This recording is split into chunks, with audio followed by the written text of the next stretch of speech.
Hey everyone, in this video, I'll show you how to import a CSV file to Airtable in just a few quick steps. First, open the Airtable base where you want to import your CSV.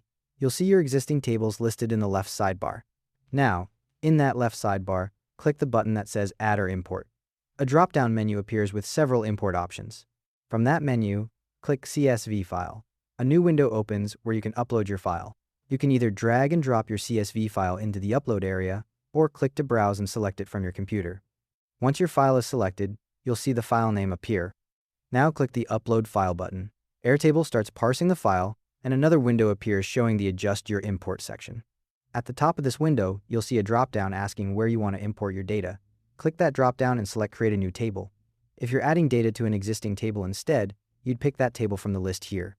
After you make your selection, click Next. The window advances to show you a preview of how Airtable has parsed your file.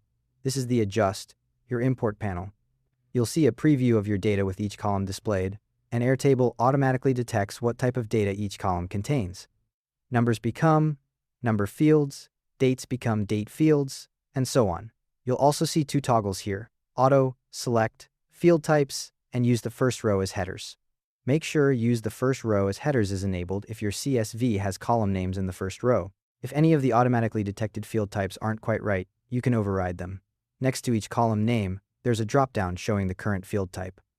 Click any of these drop-downs to change a column to a different type, like text, number, checkbox, or any other Airtable field type.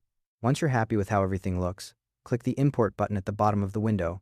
Airtable processes your file, which takes a few seconds to a few minutes depending on the size. When it's done, your new table appears with all the data from your CSV.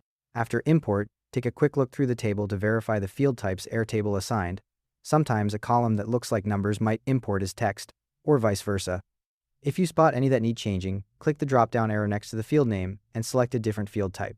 This adjustment is quick to make and ensures your data behaves correctly in formulas and filters.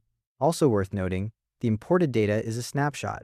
If your original CSV file changes later, you'll need to re-import it manually to update the table. And that's how it's done. Thanks for watching. See you in the next one.